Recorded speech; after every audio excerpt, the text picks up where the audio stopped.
Iran Israel সংঘাত একটা প্রশ্ন সবার মনেই ঘুরপাক খাচ্ছে।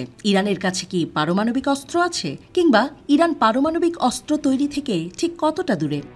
ইরানের পারমাণবিক মতবাদ কি এবং এর অন্তর্ভুক্ত কি? ইরানের বর্তমান পারমাণবিক মতবাদ ১৯৭৯ সালের ইসলামী বিপ্লবের পর থেকে কার্যকর। এই মতবাদ পারমাণবিক প্রযুক্তির শান্তিপূর্ণ প্রয়োগের ওপর জোর দেয়, যা পারমাণবিক চুক্তির সাথে সামঞ্জস্যপূর্ণ।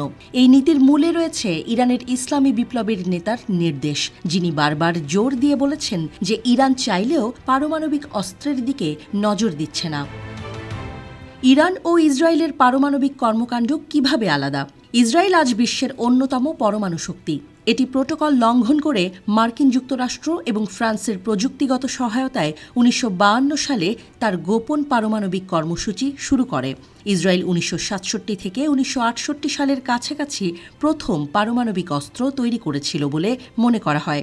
এরপর পশ্চিমা সমর্থনে পরমাণু অস্ত্রের উৎপাদন দ্রুত গতিতে ত্বরান্বিত হয়। বিভিন্ন অনুমান অনুসারে তেল আবিব সরকার অন্তত ২০০টি পারমাণবিক অস্ত্র তৈরির জন্য পর্যাপ্ত প্লুটোনিয়াম সহ শতাধিক পারমাণবিক ওয়ারহেডের অধিকারী।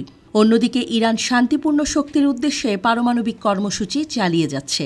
ইসরায়েল ইরানের পারমাণবিক স্থাপনায় হামলা চালালে কি হবে?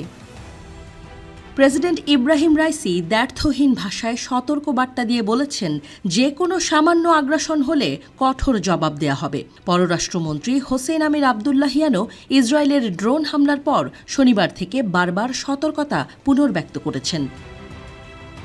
নিউ ইয়র্কে জাতিসংঘ নিরাপত্তা পরিষদের বৈঠকের ফাঁকে তিনি প্রতিপক্ষদের কাছে বিষয়টি স্পষ্ট করেন। তার রাজনৈতিক ডেপুটি এবং ইরানের প্রধান পরমাণু আলোচক আলী বাঘেরি কানি বলেছেন, এবারের প্রতিক্রিয়া সেকেন্ডের মধ্যে হবে। তেহরান দাবি করেছে ১৩ এপ্রিল ইরানের ক্ষেপণাস্ত্র ইসরায়েলের আকাশ প্রতিরক্ষা ব্যবস্থার একাধিক স্তরে প্রবেশ করে এবং নেগেভ মরুভূমিতে ডিমোনা পারমাণবিক কেন্দ্রের নিকটবর্তী গুরুত্বপূর্ণ সামরিক সাইটগুলো সহ তাদের লক্ষ্যবস্তুতে আঘাত করে। বার্তাটি পরিষ্কার ছিল। সামরিক বিশেষজ্ঞরা বলেছেন, ইরান চাইলে ডিমোনা চুল্লি ধ্বংস করতে পারে। ইসরায়েলি সরকার ইরানকে উস্কানি দিলেই সেই পদক্ষেপ আসবে, আর সেটা হবে আত্মরক্ষায়। ইরান কি তার পরমাণু নীতিতে পরিবর্তন আনবে? ইরানের পারমাণবিক কেন্দ্রগুলোর নিরাপত্তা ও সুরক্ষা বিভাগের কমান্ডার ব্রিগেডিয়ার জেনারেল আহমেদ হাগ তালাব বলেছেন, ইরানের পারমাণবিক নীতি ও ডকট্রিনে পরিবর্তন এবং এর আগে ঘোষিত এই সংক্রান্ত আপত্তিকে উপেক্ষা করার সম্ভাবনা রয়েছে, যার মানে হল প্রয়োজন দেখা দিলে ইরান অবশ্যই পারমাণবিক অস্ত্র তৈরি করবে। পারমাণবিক বোমা বানাতে ইরানের কত দিন লাগবে?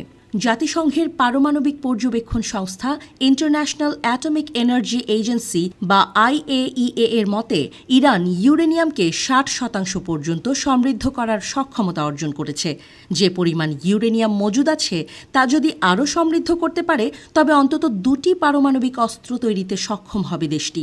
এর সহজ অর্থ হল, ইরানের জন্য তথাকথিত ব্রেকআউট টাইম, অর্থাৎ পারমাণবিক বোমার জন্য পর্যাপ্ত ওয়েপন গ্রেড ইউরেনিয়াম তৈরি করতে যে সময় লাগবে তা বলতে গেলে শূন্যের কাছাকাছি।